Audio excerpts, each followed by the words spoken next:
श्रीमद् भगवत गीता का वो दिव्य और अलौकिक ज्ञान अर्जुन को दिया, जो न केवल अर्जुन के लिए बल्कि हजारों वर्षों से संपूर्ण मानव जाति के लिए और आज के आधुनिक युग में भी प्रत्येक मनुष्य के लिए मार्गदर्शक बना हुआ है। श्रीमद् भगवत गीता एकमात्र ऐसा ग्रंथ है जो मनुष्य को जीने का सही तरीका बताता है।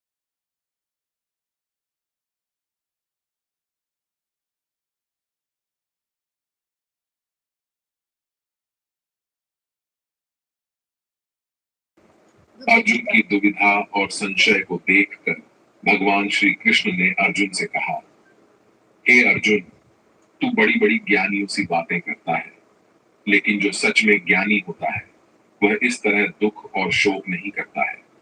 तेरे हाथ में कुछ है ही नहीं, तू चाहकर भी कुछ नियंत्रित नहीं कर सकता। जीवन और मरण तो प्रकृति की नियति है। ये सब लोग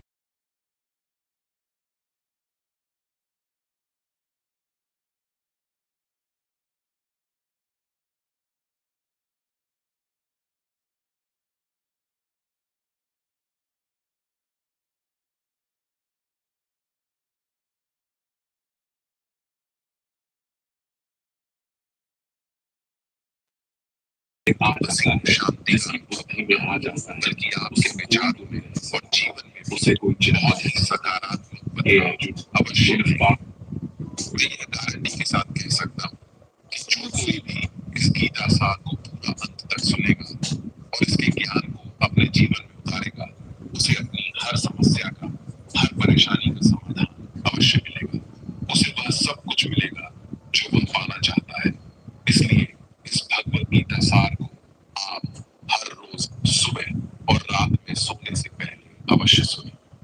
दोस्तों, श्रीमद् भगवत गीता में भगवान श्री कृष्ण कहते हैं, जो भी मनुष्य श्रद्धा से युक्त होकर और दोषों से रहित होकर इस गीता शास्त्र का अध्ययन, श्रवण और मनन करता है, वह सभी पापों से मुक्त होकर मेरे परम धाम को प्राप्त होता है। साथियों, इसीलिए कहा भी जाता है कि जिस घर में भी श्रीमद् भगवत गीता का पाठ हर रोज पढ़ा और सुना जाता है, उस घर में कभी कोई संकट या परेशानी नहीं आती। भगवान श्री कृष्ण की कृपा और आशीर्वाद हमेशा उस घर पर बना रहता है और जीवन सुख, संपत्ति, धन, वैभव और आनंद से परिपूर्ण हो जाता है।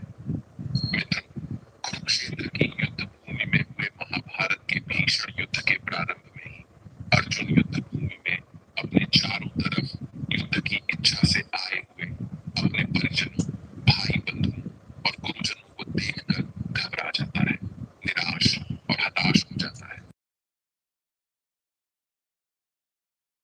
अपने दुख और दुविधा को प्रकट करता है। अर्जुन कहता है, हे केशव, मासी कितनी देर तक पकड़ना है? कर सकता हूँ। मेरे से और नहीं पकड़ा जा रहा, मेरा हाथ से नहीं हो रहा। एकत्रित हुए ये सब तो मेरे अपने ही हैं। मैं कैसे पितामह भीष्म और गुरु द्रोणाचार्य से युद्ध करूंगा, क्योंकि ये दोनों तो मेरे पूजनीय गुरुदेव हैं। इसलिए इन गुरुजनों को मारने से तो अच्छा है मैं भिक्षा मांगकर जीवन यापन करूं। हे मधुसूदन, जिन कौरवों से मैं युद्ध करने जा रहा हूँ, वे सब धृतराष्ट्र के पुत्र मेरे भाई ही तो हैं, मेरे अपने ही हैं।